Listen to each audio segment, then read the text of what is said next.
मुझे ससुराल में बहू नहीं बेटी बनकर रहना है। मेरी जांच करने आए डॉक्टर अजय ने कोमल स्वर में कहा, प्रिया, बेहोश हो जाने से पहले तुमने जो भी महसूस किया था उसे अपने शब्दों में मुझे बताओ। डॉक्टर अजय के अलावा मेरे पलंग के इर्द गिर्द मेरे सास ससुर ननद निशा और मेरे पति अमित खड़े थे। इन सभी के चेहरों पर ज़बरदस्त टेंशन के भाव पढ़कर मेरे लिए गंभीरता का मुखौटा ओढ़े रखना आसान हो गया। सर, मम्मी जी मुझे किचन में कुछ समझा रही थी। बस अचानक मेरा मन घबराने लगा। मैंने खुद को संभालने की बहुत कोशिश की, पर तबीयत खराब होती चली गई। फिर मेरी आंखों के आगे अंधेरा सा छा गया। इसके बाद मुझे अपने और हाथ में पकड़ी ट्रे के गिरने तक की बात ही याद है। मरियल सी आवाज़ में मैंने डॉक्टर को जानकारी दी। तुमने सुबह से कुछ खाया था? जी, नाश्ता किया था। पहले कभी इस तरह से चक्कर आया है? जी नहीं। उन्होंने कई सवाल पूछे पर मेरे चक्कर खाकर गिरने का कोई उचित कारण नहीं समझ सके। मेरे ससुर से बस उन्हें यह काम की बात ज़रूर पता चली कि मेरी सास उस वक्त मुझे कुछ समझने के बजाय बहुत ज़ोर से डांट रही थीं। इसे गर्म दूध पिलाइए, कुछ देर आराम करने से इसकी तबीयत बेहतर हो जाएगी। ब्लड प्रेशर कुछ बढ़ा हुआ है। अब ऐसी कोई बात ना करें जिससे इनका मन दुखी या परेशान हो। ऐसी हिदायतें देकर डॉक्टर साहब चले गए। उन्हें बाहर तक छोड़कर आने के बाद मेरे ससुर जी कमरे में लौटे और मेरी सास से नाराज़गी भरे अंदाज में बोले, बहू के साथ डांट डपट ज़रा कम किया करो। उसके पीछे पड़ना नहीं छोड़ोगी तो यह बिस्तर में लग जाएगी। कुछ ऊंच नीच हो गई तो देख लेना, सब कहीं के नहीं रहेंगे। इनसे फालतू बात करने की ज़रूरत नहीं है। जी, घर में गलत काम होते देखकर मैं तो चुप नहीं रह सकती हूँ ना। और मैंने ऐसा कुछ कहा भी नहीं जो यह गश खाकर गिर जाए। इसे किसी दूसरे डॉक्टर को दिखाओ। मेरी सास ससुर पर गुर्रा पड़ी। ससुर जी के कमरे से जाने के बाद अमित मेरा सिर दबाने लगे, साथ ही साथ मुझे टेंशन न लेने के लिए समझाते हुए जा रहे थे। मन ही मन उनके हाथों के स्पर्श का आनंद लेती हुई मैं कुछ देर पहले घटी घटना के बारे में सोचने लगी। मुझे इस घर में बहू बनकर आए हुए अभी दूसरा महीना भी पूरा नहीं हुआ। शादी से पहले ही मुझे बहुत से लोगों ने बता दिया था कि मेरी सास स्वभाव की बहुत तेज हैं।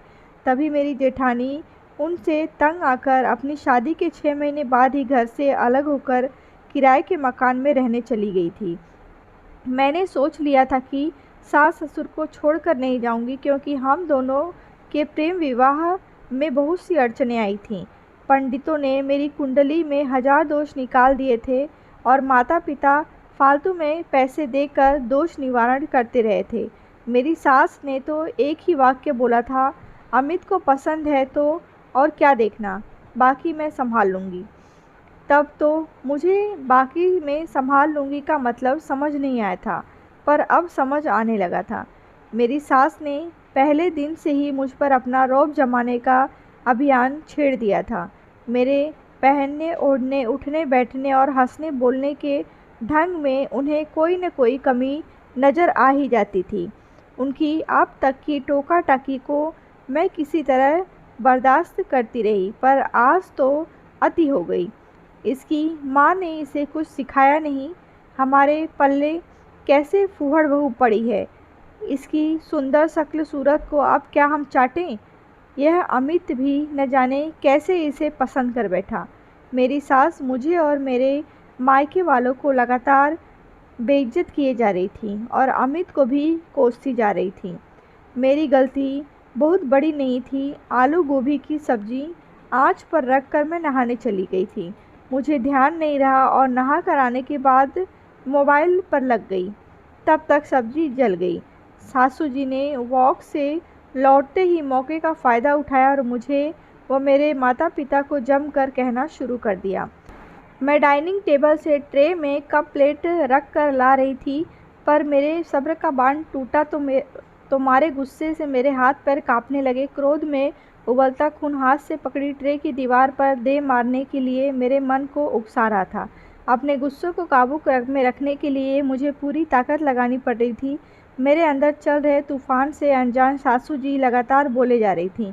मैंने अपनी नज़रों को फर्श पर गड़ा दिया। अगर मैं उनकी तरफ देखने लगती तो वो फिर कुछ भी अनहोनी घट सकती थी। यह मेरी मजबूरी थी कि मैं अपनी सास को उलटकर जवाब नहीं दे सकती थी। उनके कड़वे तीखे शब्द उन सुनते हुए अचानक मेरा सिर बुरी तरह से भन्नाया और मैंने ट्रे जानबूझकर हाथों से छोड़ दी। कप प्लेट टूटने की आवाज़ ने मेरे मन में उठ रहे हिंसा के तूफान को कुछ कम किया। अगर मैं ऐसा नहीं करती तो मुझे लग रहा था कि तेज़ गुस्से को दबाने के चक्कर में मेरे दिमाग की कोई नस ज़रूर फट जाती। क्या हुआ ऐसा शोर मचाते मेरे ससुर निशा और अमित भागते हुए रसोई में पहुंच गए। मेरी सास की समझ में कुछ नहीं आया। वे हक्की बक्की सी मेरी तरफ देख रही थीं। टूटे कप प्लेट देखकर मुझे भी अब घबराहट हो रही थी। इस कठिन समय में कॉलेज के दिनों में एक नाटक में किया अभिनय मेरे काम आया। उस नाटक के एक दृश्य में मुझे बेहोश होने का अभिनय करना था। मैंने उसी सीन को याद किया और आंखें मूंदने के बाद फर्श पर गिर पड़ी। सासू जी के जहरीले शब्दों की मार से बचने का मुझे उस वक्त यही रास्ता सूझ था। मेरे घर वालों, रिश्तेदारों और दोस्तों के बीच मेरी छवि ऐसी तेज़ तर्रा लड़की की है जो गलत और अन्यायपूर्ण बात को बिल्कुल बर्दाश्त नहीं करती। मुझे नाजायज़ दबाने की कोशिश इन सब को बड़ी महंगी पड़ी थी। फिर मैं अपनी सास के अन्याय को चुपचाप सहने को क्यों मजबूर हूँ? इसके पीछे भी एक कहानी है। गुस्से में किसी से भी भिड़ जाने की मेरी आदत से परेशान मेरी माँ मुझे हमेशा समझाती थी, प्रिया दफ्तर में जाकर शांत रहिए, तेरी नई बॉस खड़ूस है। तेरी सहेली ही कह रही थी कि तू उससे बिल्कुल मत उलझना, वह कुछ भी कहे तू पलट कर जवाब मत देना। जब शादी की बात हुई और मैं अमित को बुला कर लाई तो माँ ने कदम हाँ कर दी और फिर हम सब हमारे घर आए थे। वहीं माँ को पता चला कि अमित के माँ बाप पहले उसी बिल्डिंग में रहते थे जहाँ मेरी मौसी रहती थी। माँ ने मौसी से पता किया तो पता चला कि अमित की माँ बहुत ही तेज़ तर्रार हैं, पर न उन्हें रीति रिवाजों के ढकोसलों से मतलब है और न दहेज से। माँ ने कहा भी था, तेरी सास भी तेरी बॉस की तरह गुस्से वाली हैं। मैंने कहा, माँ क्या मेरी बॉस से कोई लड़ाई हुई है? यहाँ भी संभाल लूँगी। माँ तुम मेरी इतनी फ़िक्र मत करो, मैं बस संभाल लूँगी। अगर मेरी सास शेर है तो मैं सवा शेर हूँ। नाजायज़ दबाया जाना मैं ना यहाँ बर्दाश्त करती हूँ ना वहाँ करूँगी। मैं निडर लापरवाह अंदाज में ऐसा जवाब देती तो माँ की आंखों में गहरी चिंता के भाव उभर आते। मगर मेरी शादी के महीना भर पहले उन्हें दिल के हल्के से दौरे का शिकार बना दिया। इस अवसर का पूरा फ़ायदा उठाते हुए माँ ने आईसीयू के में पलंग पर लेटे हुए मुझसे एक वचन ले लिया था, प्रिया तेरी मुझे बहुत चिंता है। मैं चाहती हूँ कि शादी के बाद तू अपनी ससुराल में बहुत सुखी रहे। बेटी मेरे मन की शांति के लिए मुझे वचन दे कि तू अपनी सास को कभी पलट कर जवाब नहीं देगी, उनके सामने कभी अपनी आवाज़ ऊंची नहीं करेगी। माँ के स्वस्थ को लेकर उस वक्त मैं बहुत भावुक हो रही थी। बिना सोचे समझे मैंने माँ को अपनी भावी सास के साथ कभी सीधे न टकराने का वचन दे दिया। इंसान गलत बात का विरोध न कर सके तो ज़्यादा परेशान रहता है। सासू जी की सही गलत डांट फटकार को माँ को दिए वचन के कारण मजबूरन खामोश रहकर सहना मुझे भी बहुत परेशान और दुखी कर रहा था। यह बात गलत है कि चुप रहने से टेढ़ी सास का उसके साथ दुर्व्यवहार कम हो जाता है, पर मेरी खामोशी ने मेरी सास को मुझे और मेरे माता पिता का अपमान करने की खुली छूट दे दी। आज की घटना हम सब के लिए नई थी। मैं मानसिक तनाव के कारण बेहोश हो गई। इस गलत सोच के चलते सारा दिन सबने मेरा बहुत ध्यान रखा। सासू जी ने मुझे पूरा दिन पलंग से उतरने नहीं दिया। ससुर जी मेरी कमजोरी दूर करने के लिए बाजार से 2 डब्बे जूस लेकर आए। अमित लगातार मेरे पास बैठे मुझे प्यार से निहारते रहते थे। कोई इंसान आसानी से अपना मूलभूत स्वभाव बदल नहीं सकता। कोई 3-4 दिन सब ठीक ठाक चला, फिर मेरी सास ने अपने पुराने रंग में लौटना शुरू कर दिया। कुछ दिन तक उन्होंने हिचकिचाते से अंदाज में मेरे साथ पुराने अंदाज में टोका टाकी शुरू कर दी। जब उन्होंने देखा कि मैं सही सलामत हूँ तो उन्होंने गियर बदला और मेरे साथ उनका व्यवहार फिर पहले जैसा खराब और गलत होने लगा। मुझे खास कर तब बहुत गुस्सा आता जब वे मौका मिलते ही मेरी पुरानी गलतियों का रोना शुरू कर देती। पता नहीं मुझे बात बेताब शर्मिंदा और बेइज्जत करने में उन्हें क्या मज़ा आता था।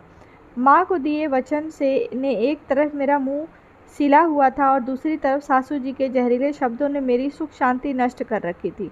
तब बहुत तंग होकर मैंने एक रात अपने आप से कहा कि प्रिया, ऐसे काम नहीं चलेगा। चींटी को दबाओ तो वह भी काट लेती है। तूने अपनी बचाव नहीं किया तो पागल हो जाएगी। अगले दिन ड्राइंग रूम और रसोई की साफ सफाई को लेकर सासू जी ने मुझे शाम को डांटना शुरू किया। कुछ देर तक मैं चुपचाप सब सुनती रही। फिर चाय की ट्रे पकड़े हुए मैंने ड्राइंग रूम में प्रवेश किया और अचानक झटके से रुक पत्थर की मूर्ति की तरह अपनी जगह खड़ी की खड़ी रह गई। मेरी नज़रें फर्श की तरफ झुकी थी। पूरे बदन में हल्का सा कंपन होता दिख रहा था। इस कारण ट्रे में रखे कप प्लेट आपस में टकरा कर आवाज़ करने लगे। उस वक्त वहाँ घर के सारे सदस्य मौजूद थे। मेरी अजीब सी मुद्रा देखकर उन सभी को मेरे अचानक बेहोश हो जाने वाली घटना जरूर याद आ गई होगी। तभी निशा ने भागकर मेरे हाथ से ट्रे ले ली और ससुर जी ने जोर से डांट कर मेरी सास को चुप करा दिया। अमित ने मुझे सहारा देकर सोफे पर बैठाया। मैं सिर झुकाए गुमसुम सी बैठी रही। कैसा महसूस कर रही हो? मेरी सास को छोड़कर हर व्यक्ति मुझ में बार बार यही सवाल पूछे जा रहा था। मेरे ससुर जी ने मेरे सिर पर प्यार से हाथ फेरकर पूछा, बहू चक्कर तो नहीं आ रहा? क्या डॉक्टर को बुलाएं? मैंने इनकार में सिर हिलाया और बड़े दुखी और अफसोस भरे लहजे में बोली, पापा मैं मम्मी को बहुत दुख देती हूँ। मैं बहुत फूहड़ हूँ, मुझे कुछ नहीं आता। नहीं नहीं, तुम बिल्कुल फूहड़ नहीं हो। अरे धीरे धीरे तुम सब सीख जाओगी। अपने मन में किसी तरह की टेंशन मत रखो, ससुर जी ने मुझे कोमल स्वर में समझाया। मैंने सासू जी की तरफ देखते हुए भावुक अंदाज में डायलॉग बोलने चालू रखे। मैं आप से सब कुछ सीखना चाहती हूँ मम्मी जी, पर मैं जब गलत काम कर रही होती हूँ तब मेरा काम आपको अधूरा लगता है। तब उसी वक्त आप मेरा मार्गदर्शन क्यों नहीं करती हैं? सांप के निकल जाने के बाद आप जब लकीर पीटते हुए मुझ पर गुस्सा होती हैं तो मुझे बहुत दुख और अफसोस होता है। अपने आप से नफ़रत सी होने लगती है। फिर मुझे अपना सिर घूमता लगता है। ज़ोर से चक्कर आने शुरू हो जाते हैं। आप मुझे तब कितना भी डांट लो जब मैं काम गलत ढंग से कर रही होती हूँ, पर बाद में डांट खाना आसी सी होकर झटके में चुप हो गई। फिर मैंने अपने हाथ फैलाए तो मेरी सासू जी को आगे बढ़कर मुझे अपने बदन से लिपटाना पड़ा। बहू बिल्कुल ठीक कह रही है।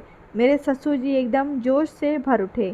सांप निकल जाने के बाद लकीर पीटना बेवकूफ़ी है।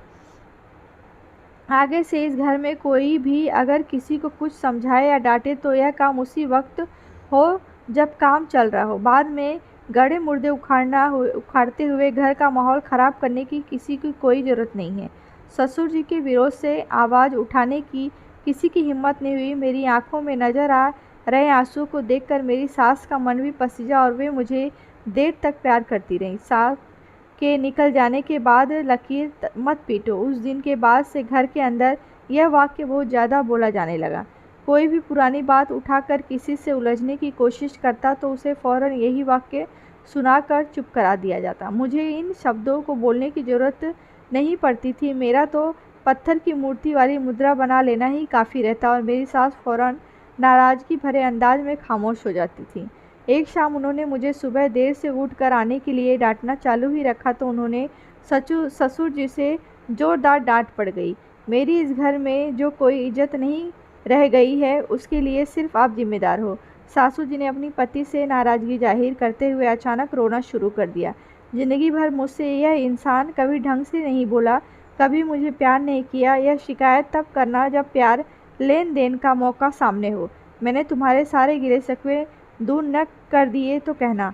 अरे सांप के निकल जाने के बाद लकीर पीटने की यह आदत तू न जाने कब छोड़ेगी। ससुर जी के इस मजाक पर जब हम सब ठहाका मारकर हंसे तो मैंने अपनी सासू जी का चेहरा पहली बार लाज शर्म से गुलाबी होते देखा। बहू आ गई है घर में, पर इन से ये घटिया मजाक नहीं छूटे। सासू जी ने बुरा सा मुंह बनाया और फिर मेरे पीछे मुंह छुपाकर खूब हंसी। उस दिन के बाद से मेरी सास मेरी सहेली भी बन गई। इसमें कोई शक नहीं है कि लकीर न पीटने के फॉर्मूले ने हम सबकी आपसी रिश्तों को मधुर बना दिया, घर के अंदर सुख शांति और हंसी खुशी को बढ़ा दिया है। कहानी आपको कैसी लगी है कमेंट बॉक्स में बताएं। कहानी अच्छी लगी हो तो लाइक करें, शेयर करें।